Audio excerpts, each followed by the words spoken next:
Hello, my name is Arden Thornburg, and for my final project in the Instructional Design and Technology program at Emporia State University, I was paired with the technology coordinator for the Mountain Lake School District in Mountain Lake, Minnesota. The objective was to create a set of handouts to help teachers, substitutes, and guests of the Mountain Lake School District learn how to connect their computer or Apple product to the smartboard in their classroom.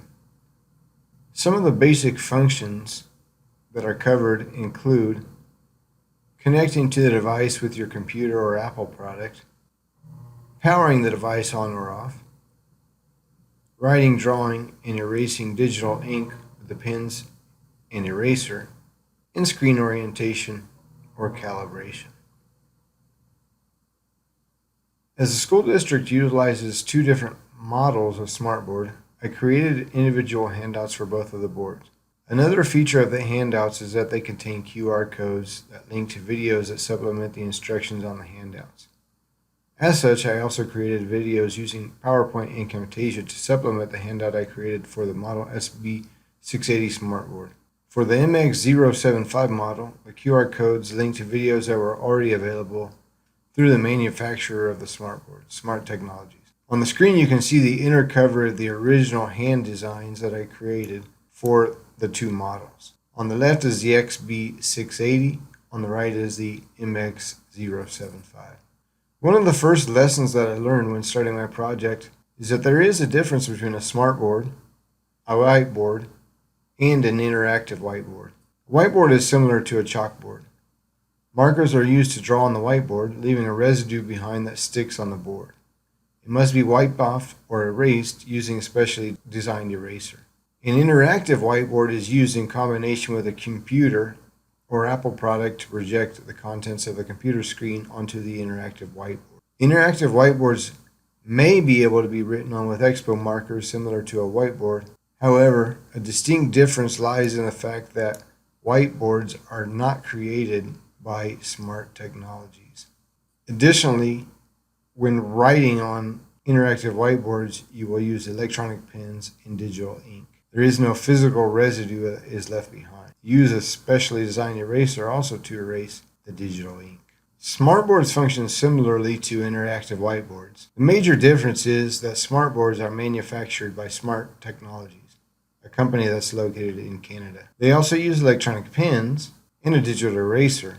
They may have a projector that they need to connect to or not, and they can project the screen of any connected computer. In essence, a smartboard is really just an interactive whiteboard that is made by Smart Technology. Interactive whiteboards are not necessarily smartboards. After learning about the difference between smartboards and interactive whiteboards, the first challenge that I encountered was gaining access to smartboards. In order to become as much of a subject matter expert as possible, I felt it was essential to gain some hands-on experience.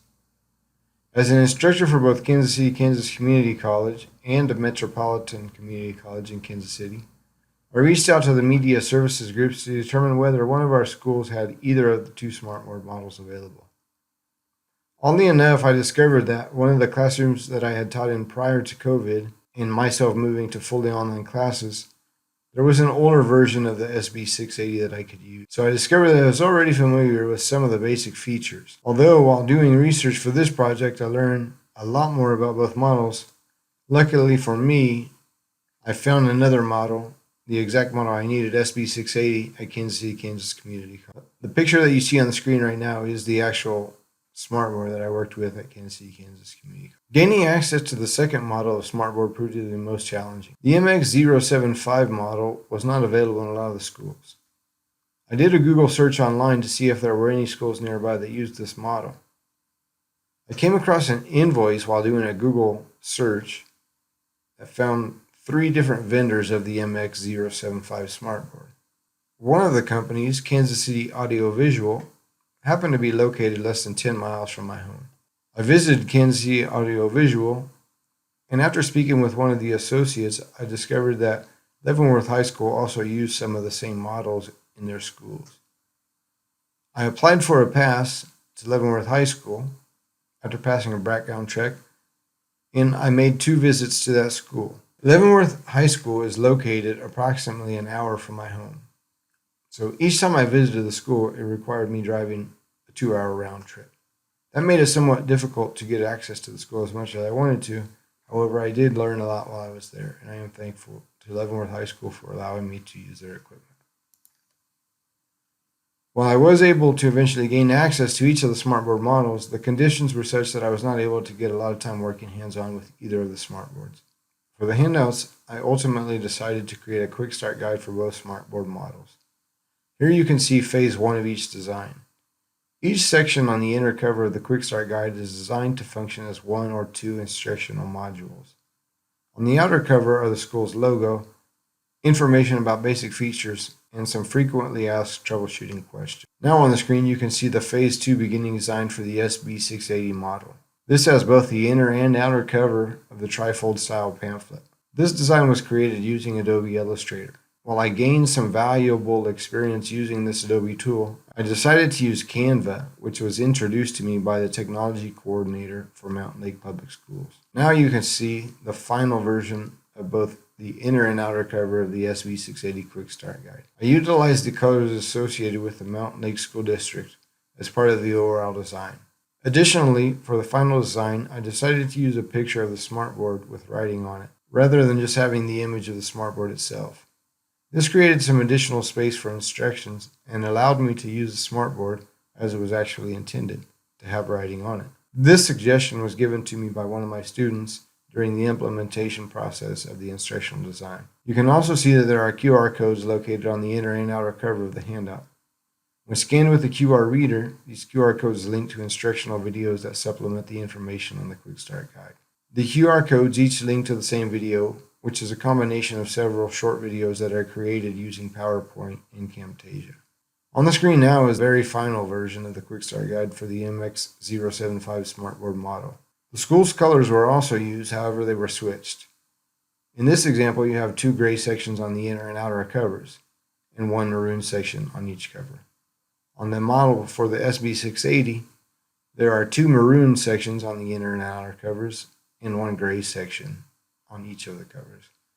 This allowed me to keep the design similar while being different enough to be able to distinguish the 2 versions visually, depending on which model you have in the classroom. The QR codes on this handout link to videos that were created by Smart Technologies. I made this decision because of the difficulty in gaining quality time working with this model hands-on, but also because using this device required visuals that I was not able to obtain during my time working on it. In spite of the challenges that I encountered, the overall experience was rewarding. I was able to go through the entire instructional design process, which allowed me to go through the trials and tribulations involved in real-world projects. This opportunity also helped me gain a better insight into what it takes to be an effective and professional instructional designer.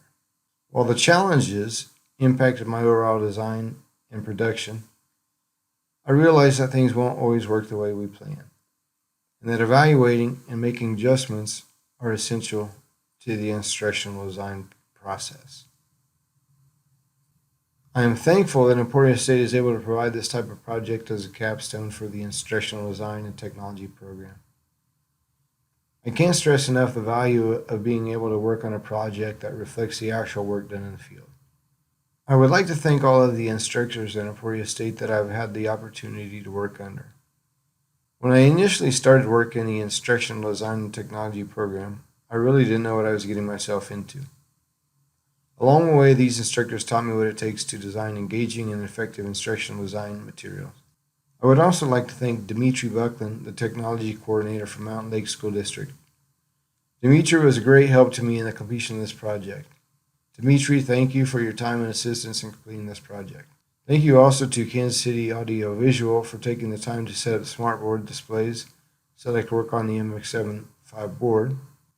And I would also like to thank Leavenworth High School, Kansas City, Kansas Community College, and Metropolitan Community College for allowing me to use the equipment in their institutions.